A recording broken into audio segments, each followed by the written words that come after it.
Siekiant išplėsti pagalbos apimtis psichologinę įtampą patiriantiems asmenims, Lietuvoje buvo pasitelkti gerovės konsultantai.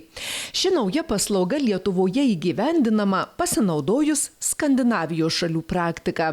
Nuo 2022 m. Liepos mėnesio šios paslaugos teikiamos ir Kalvarijos savivaldybėje įgyvendinant projektą gerovės konsultantų modelio įdiegimas Kalvarijos savivaldybėje.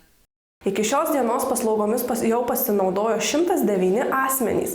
Paslaugų tikslas – padėti žmonėms išmokti tvarkyti su pirmaisiais nerimo, nemigos, depresijos simptomais. Taip pat išmokti įveikti ištikusias krizes bei spręsti iškilusias problemas.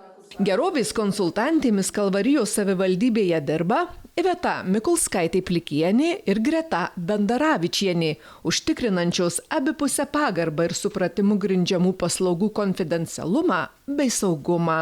Gerovės konsultantas – tai aukštąjį išsilavinimą turintis bei specialiuosius Lietuvos sveikatos mokslo universiteto parengtus mokymus išklausęs ir pažymėjimą gavęs asmuo. Gerovės konsultantai dirba pagal kognityvinės ir elgesio terapijos metodikas bei teikia žemo intensyvumo emocinį konsultavimą. Šios pagalbos tikslas – pasiekti, kad žmogus įgautų įgūdžius valdyti savo psichologinę būseną. Paslaugos ir specialistų apmokymai finansuojami 2014–2021 metų Europos ekonominės erdvės finansinių mechanizmų programos sveikata lėšomis.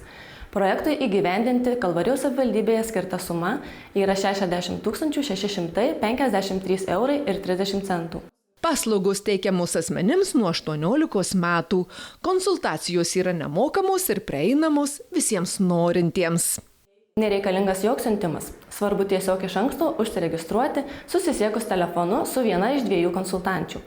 Kalvarijos savivaldybėje dėl žmonių patogumo gerovės konsultantų paslaugos teikiamos Žemaitės gatvėje 2 Kalvarijoje bei Alyvų gatvėje 1 Sangrūdos kaime. Projektą gerovės konsultanto modelio diegimas Kalvarijos savivaldybėje įgyvendina Kalvarijos savivaldybės socialinių paslaugų centras. Kasdienio skubėjimo, ilgalaikio streso ir kitų sveikatai žalingų veiksnių paveikti žmonės, asmenys patyrę psichologinę krizę, kviečiami atrasti pagalbą pas gerovės konsultantus.